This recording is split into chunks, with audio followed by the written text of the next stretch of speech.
정태근 목사의 쉐마 바이블입니다. 우리는 지금 마태복음의 말씀을 함께 나누고 있습니다. 마태복음 9장 35절에서 38절입니다. 그리고 찬송은 511장 예수 말씀하시기를 하는 찬송이 되겠습니다. 오늘 말씀에는 예수께서 모든 도시와 마을에 두루 다니시며 그들의 회당에서 가르치시며 천국 복음을 전파하시며 모든 병과 모든 약한 것을 고치시니라. 무리를 보시고 불쌍히 여기시니 이는 그들이 목자 없는 양과 같이 고생하며 기진함이라. 이에 제자들에게 이르시되 추수할 것은 많되 일꾼이 적으니 그러므로 추수하는 주인에게 청하여 추수할 일꾼들을 보내어 주소서 하라 하시니라. 이 말씀은 마태복음 4장 23절에서 25절에 있는 말씀하고 비슷합니다. 그런데 이 말씀에서 보면은 이렇게 말씀하고 있습니다. 예수께서 모든 도시와 마을에 두루 다니시며, 이 말씀이 굉장히 중요합니다.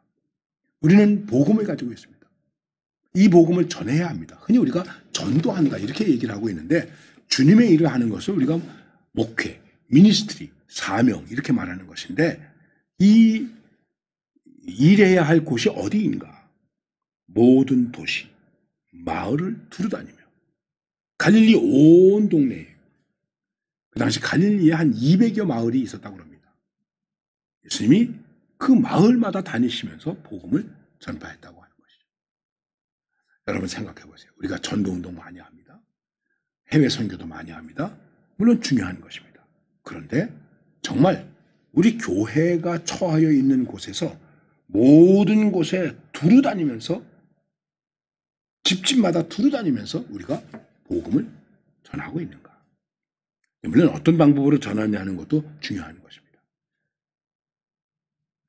여러분 생각해 보십시오. 시골은 마을이 작습니다. 도시는 마을이 크고 많습니다. 가구 수도 많습니다. 과연 집집마다 두루 다니며 복음을 전하는가? 사람들을 만났는가? 우리가 생각해 봐야 됩니다. 아무나 오게 이렇게 오라고 하는 것이 아니라 두루 다니며 찾아다니며 만나며 그리고 가서 그들의 삶과 함께하며 때로는 고쳐주며 만져주며 위로해주며 그러면서 복음을 전해야 되는 것입니다. 제가 아는 목사님 한 분은 두루 선교회라는 걸 만들었습니다. 그래서 처음엔 저도 두루 선교회? 두루가 뭐야? 그랬더니 두루 다 다니면서 복음을 전해야 되겠다. 멀리 가서 이방 사람에게 복음을 전하지 못하지만 내 집 근처 다니면서 건질 죄인 많도다. 우리 교회 주변에 건질 죄인이 많습니다.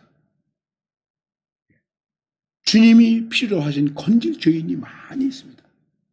이 점을 먼저 한번 깊이 생각해 주시고 그 다음에 이렇게 가시면서 그들의 회당에서 한 집중된 장소에서 예수님이 가르치시며 전파하시며 고치시며 이렇게 말씀하고 있습니다.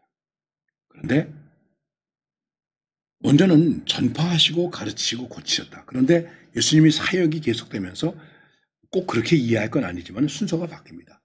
가르치시고 우리는 가르쳐야 됩니다. 말씀을 가르쳐야 됩니다.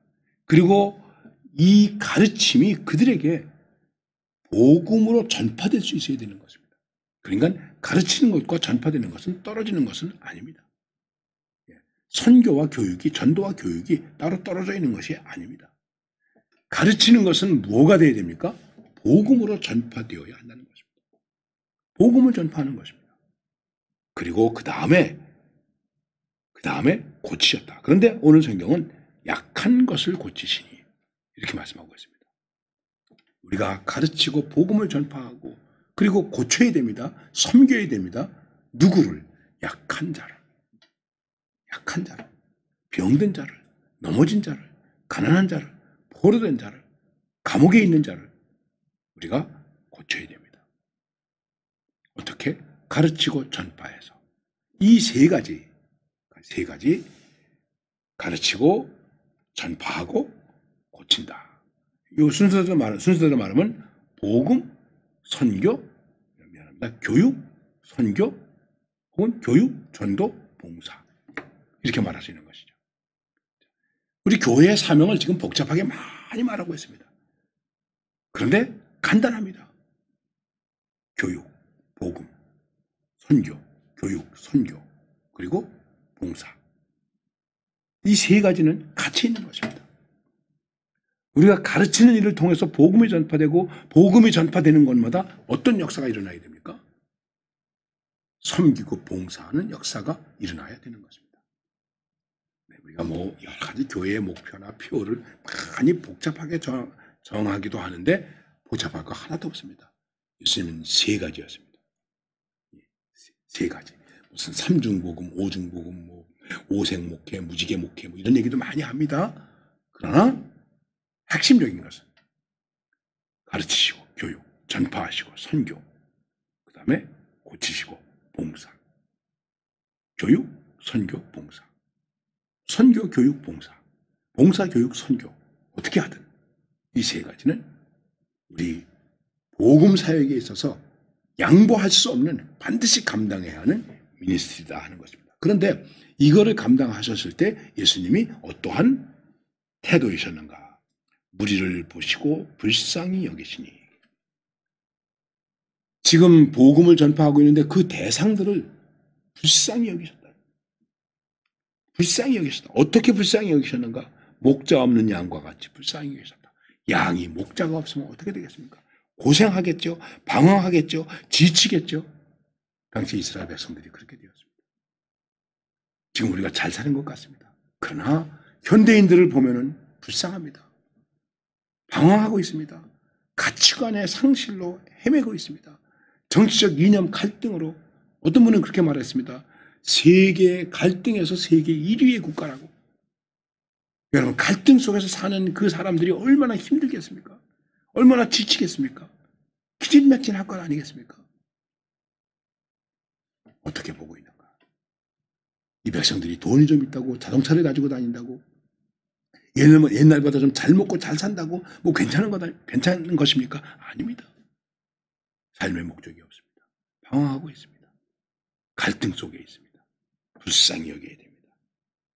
그리고 그 다음에 또 한 가지는 이것입니다. 자, 이들을 위해서 일해야 되는데 교육과 선교와 봉사를 해야 되는데 이런 일꾼이 필요하다. 그런데 이렇게 이 돌봐야 할 추수해야 할 백성들은 많이 있는데 일꾼이 없구나.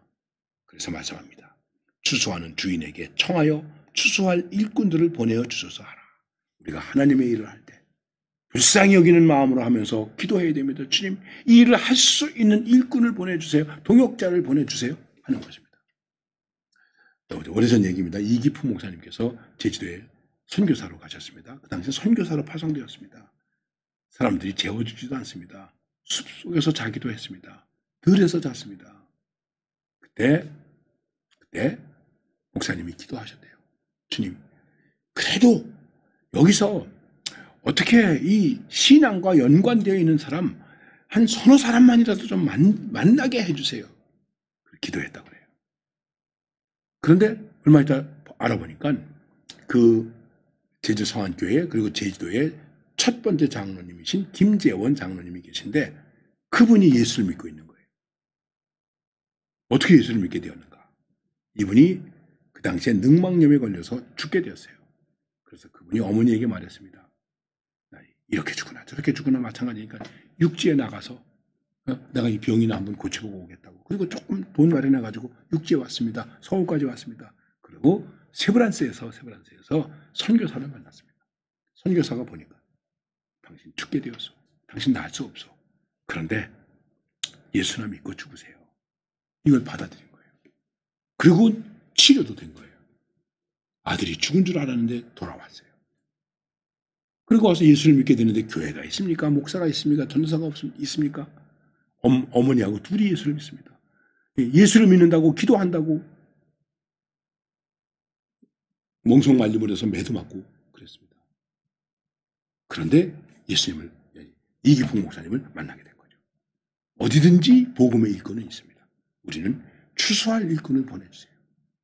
그리고 불쌍히 여겨야 돼. 이 불쌍한 사람들을 어떻게 할 수 없을까? 이들을 어떻게 할 수 있는 일꾼을 보내주세요. 기도하면 하나님은 일꾼도 보내주십니다. 자, 오늘 말씀에서 우리는 두루 다니며 가르치고 전파하고 봉사합시다. 어떤 마음으로? 불쌍히 여기는 마음으로, 정말 사랑하는 마음으로, 그리고 이 일을 함께 할 수 있는 일꾼을 보내주세요. 기도하면서 일합시다. 하나님은 하나님의 일을 하나님의 때에 맞추어서 이루실 줄로 믿습니다. 이걸 믿고 일하는 것입니다. 이런 역사가 우리 가운데 여러분의 교회에 일어나기를 바랍니다.